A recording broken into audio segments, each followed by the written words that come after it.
Hi y'all, this is Genevieve with Belladonna and Moonbeams. And guess what? We're going to talk about mistletoe. See? Trying to get in the mood. Okay, I'll turn it off now. That's enough. I just thought I'd play it for a second. So, mistletoe is a parasite, in case you didn't know that. They are attached to their host tree. They are seeds that mostly are pooped out by birds that land in trees and grow. And they're attached to the tree by a structure called haustorium, which is where they extract water and nutrients from the host plant. It is actually really interesting. There's over 900 types of just one genus of mistletoe. We know there's over 12 evolutions of them. They've evolved naturally, which just actually shows that evolution takes place in more than just animal species. The haustorium is a root-like thing that burrows actually into the other tree and sucks those nutrients out. Kind of like a vampire bat, only not so much. There are different types of mistletoes. Like I said, there's over 900.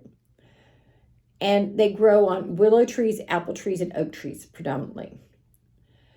The Druids started hanging mistletoe in the house, and it's supposed to possess mystical powers, bring good luck, and ward off evil spirits.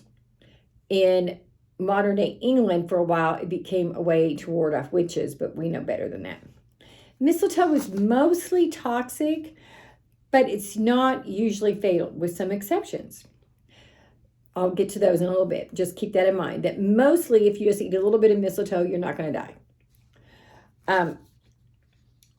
It's not a parasite, though, for all plants and animals. Some animals, it stops them from actually eating things like juniper and things, so it actually is good for the environment. In the Caribbean, it's known as godbush.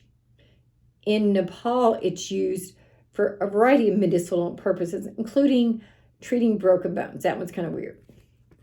Mistletoe, though, has been shown to kill cancers, and mistletoe has been used in places like the UK and in Europe, but it's not FDA approved right now. However, it does kill cancer cells. It's so weird.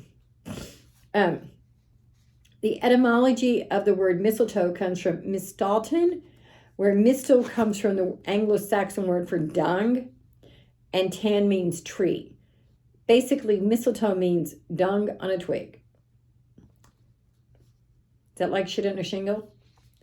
Mistletoe is the state flower of Oklahoma and the county flower of Herefordshire, UK. The UK town of Tenbury Wells holds a mistletoe festival and crowns a mistletoe queen. The pre-Christian cultures regarded the white berries as symbols of male fertility, with the seeds representing semen. The Celts saw mistletoe as the semen of Tyrannus, and the ancient Greeks referred to mistletoe as oak sperm. It's almost impossible to talk about mentioning mistletoe without mentioning a guy named Pliny the Elder, who lived in 23 to 79 AD. He was a Roman naturalist and philosopher who described some curious ceremonies that took place in the Gallic provinces. So I'm going to actually read this from his book because it's kind of pretty and poetic, and he says it better than I could. The Druids, that is what they call the magicians, hold nothing more sacred than mistletoe and a tree on which it is growing, provided it is a hard oak. When it is discovered, it is gathered with great ceremony, and particularly on the 6th day of the moon, because it's then rising in strength and not one half of its full size. Hailing the moon in a native word that means healing all things, they prepare a ritual sacrifice and banquet beneath a tree, and bring up 2 white bulls whose horns are bound for the first time on this occasion. A priest arrayed in white vestments climbs a tree and with a gold sickle cuts down the mistletoe, which is caught in a white cloak.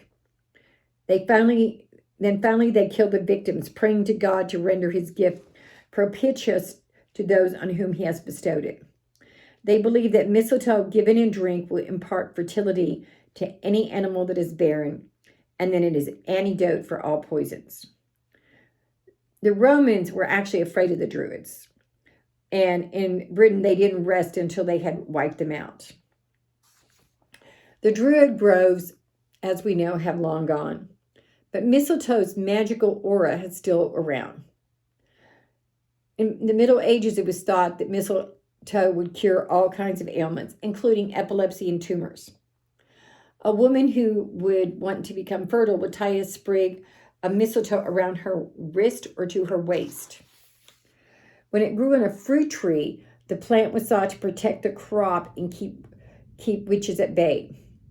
It is also believed to assist in divining treasure.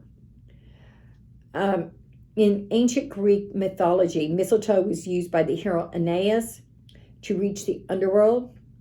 Mistletoe played an important role in Norse mythology. Loki tricked the blind god Hoder into murdering his own twin brother, Balder, with an arrow made of mistletoe, being the only plant to which Balder was allegedly vulnerable. Some versions of this story have mistletoe becoming a symbol of peace and friendship to compensate for its place in the murder. The Romans associated mistletoe with peace, love, and understanding, and hung it over doorways to protect the household. Hanging mistletoe was part of the Saturnalia festival. In the Christian era, mistletoe became associated with Christmas as a decoration under which lovers are expected to kiss, just like in Mommy Kissing Santa Claus, as well as protection from witches and demons. Mistletoe continued to be associated with fertility and vitality throughout the Middle Ages. And by the 18th century, it had become incorporated into the Christmas celebration. We don't know if that came into being because of the working class that worked in households and they brought it into the homes of Victorian England, or if the fact that Charles Dickens wrote about it in several of his books, including the Pickwick Paper and, of course, A Christmas Carol, and talked about people kissing under mistletoe. They're not quite sure. The tradition said that now see, this is such misogyny. A man was allowed to kiss any woman standing underneath mistletoe, and that bad luck would befall any woman who refused to kiss. One variation, now this is where it becomes poisonous, of the tradition say that with each kiss, a berry was to be plucked from the mistletoe, and the kissing must stop after all the berries had been removed. That's where people got poisoned, because they wanted to kiss so badly that they ate all the berries. From at least the mid-19th century, I already told you that the Caribbeans thought that it was the god bush. Magically, mistletoe is used against fire, disease, misfortune, and lightning. Mistletoe is associated with the gods and the goddesses Frigga and Frigg, Apollo, Freya, Venus, and Odin. It's also associated with the element of air. And so I went searching for mistletoe to have this class. It took me several days. I actually put on Facebook, does anyone know where to find mistletoe? And I also put it on Nextdoor. And I got y'all some mistletoe to look at. They're cute. I wonder if I should wear it.